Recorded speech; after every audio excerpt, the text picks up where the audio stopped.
Hello everyone, welcome to EduTap. तो I hope आप लोगों का जैब एग्जामिनेशन अच्छा हुआ हो। जिनका क्लियर हो गया है कॉन्ग्रेचुलेशंस, जिनका नहीं हुआ है उन्हें अपनी मिस्टेक से सीखना है।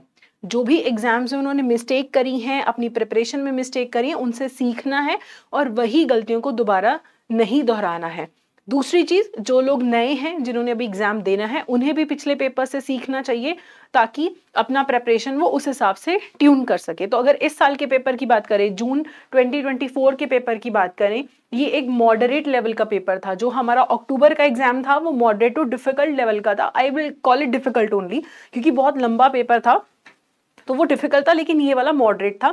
कुछ क्वेश्चंस बहुत इजी भी थे, कुछ डिफिकल्ट भी थे, लेकिन ओवरऑल देखा जाए तो पेपर एक मॉडरेट लेवल का था।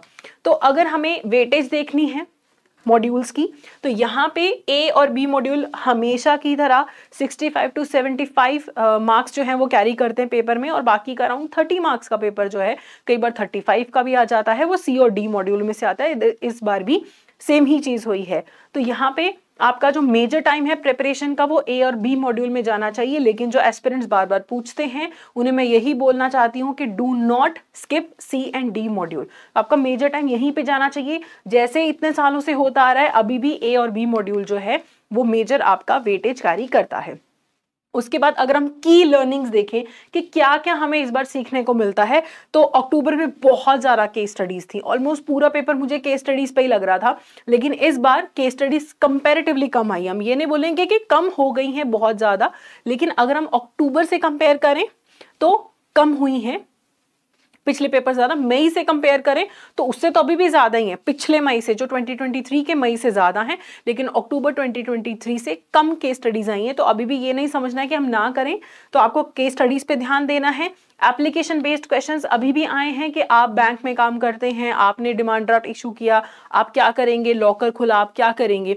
तो अप्लाई करने वाले प्रिंसिपल्स पूछे जाते हैं। They want to know that how good you are at your working, कि जो आप काम करते हैं उसके रिगार्डिंग आपका जो नॉलेज है वो कैसा है, तो वो जरूर आता है। उसके बाद 5-6 न्यूमेरिकल्स हर बार आते हैं।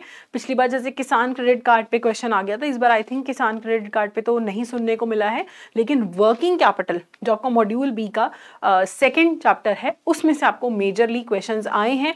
अच्छे खासे क्वेश्चंस आपको सिर्फ वर्किंग कैपिटल के ऊपर आए हैं, तो वो आपका एक फोकस एरिया होना चाहिए, क्योंकि काफी बार क्वेश्चंस भी रिपीट होते हैं या पैटर्न रिपीट हो जाता है। दूसरी चीज, मॉड्यूल सी एंड डी जो है इसे ड्रॉप नहीं करना है, क्योंकि बहुत बार आप आई एम सॉरी, जितना भी आप ट्राई कर लीजिए प्रिपरेशन करने का, आप कभी भी पूरा नहीं जान सकते हैं। पूरा आप ऐसा नहीं कर सकते कि पूरा का पूरा आपको ए और बी मॉड्यूल आ गया कि अगर 60 क्वेश्चन है, 65 क्वेश्चन है, तो आप 60 और 65 क्वेश्चन पेपर में कर लेंगे। तो ऐसा नहीं होता है। तो इसीलिए आपको वो जो कई बार क्या होता है, 40 ही कर पाते हो, 40 नंबर का पेपर ही कर पाते हो आप ए और बी मॉड्यूल में से, लेकिन बाकी का आप कैसे करोगे? बाकी का करने के लिए आपको सी और डी मॉड्यूल की जरूरत है। आप 40-45 ले भी लोगे ए और बी से, लेकिन वो 5-6 की जो वो लक्ष्मण रेखा क्रॉस करनी है ना, उसके लिए आपको सी और डी मॉड्यूल की जरूरत पड़ती है। तो do not skip module C and D. उसके बाद है टाइम मैनेजमेंट। टाइम मैनेजमेंट पहले भी बहुत ज्यादा जरूरी थी, इस बार भी टाइम मैनेजमेंट बहुत ज्यादा जरूरी है। हर बार पेपर इतना मॉडरेट नहीं आएगा। पिछली बार पेपर बहुत ज्यादा लेंथी था, इस बार उतना लेंथी नहीं है पेपर आपका, ठीक है। फिर भी बच्चे का नहीं कंप्लीट कर पाए, उसका क्या कारण है? प्रैक्टिस ही नहीं की जा रही है, टाइम मैनेज करना सीखा ही नहीं है कि 2 घंटे में कैसे करना है। आता सब है, लेकिन रीडिंग स्पीड स्लो हो जाती है, ठीक है। तो उसके लिए टाइम मैनेज करना बहुत ज्यादा जरूरी है आपके लिए, ये आपको इस बार सीखने को मिलता है, ठीक है। आगे अगर हम देखें कि हमें अपनी अब स्ट्रैटेजी को कैसे अलाइन करना है इन की लर्निंग्स के अकॉर्डिंगली, बुक को थॉरली पढ़िए। हमेशा की तरह इस बार भी 90% जो आपका पेपर है आपका बुक में से आया है। एक मेरा सजेशन रहेगा, जो आपके कई बार नंबर्स दिए होते हैं कि इतना लिमिट है, डीआरटी के पास इतने लिमिट तक का केस जाता है, वो लिमिट्स ना चेंज होती रहती हैं, तो you have to keep yourself updated. वो मॉडिफिकेशंस आपको देखनी है अगर आप बुक से प्रिपेयर करते हैं। बुक का लैंग्वेज कॉम्प्लिकेटेड है, लेंदी है, so if you want to prepare yourself, कि नहीं आपको खुद से प्रिपेयर करना है, आपको कोई कोर्स नहीं लेना है, यू कैन डू इट। अगर आपने बुक पूरी पढ़ ली ना, आपको पेपर पार करने से कोई नहीं रोक सकता। प्रॉब्लम है बुक बहुत लंबी है, बुक कॉम्प्लिकेटेड है, तो खुद से तैयारी करनी है। थोड़ा पहले अभी से स्टार्ट कर लीजिए अगर आपको अगले साइकिल में पेपर देना है। इन डेप्थ नॉलेज बहुत जरूरी है, क्योंकि जो एप्लीकेशन बेस्ड क्वेश्चन है प्लस आपके जो केस स्टडीज है वो आप तभी कर सकते हैं जब आपको इन डेप्थ नॉलेज है। मॉक टेस्ट करना ज़रूरी है, क्योंकि मॉक टेस्ट आपको फील ऑफ द पेपर देते हैं, आपको पेपर को सॉल्व करने में उस टाइम पे हेल्प मिलती है जब आप एक्चुअली पेपर देते हैं, क्योंकि आप ऑलरेडी प्रैक्टिस कर चुके होते हो। आपकी तैयारी का लेवल क्या है, मॉक टेस्ट ज़रूरी है। सी और डी मॉड्यूल कभी भी स्किप नहीं करना है। कोई भी आपको बोले, मेरा सजेशन ये है सी और डी मॉड्यूल को पढ़ना है। ऑब्वियसली 30% टाइम दो, 70% ए और बी को ही दो, लेकिन इन्हें भी आपको स्किप नहीं करना है और आपको केस स्टडीज की प्रैक्टिस करनी है।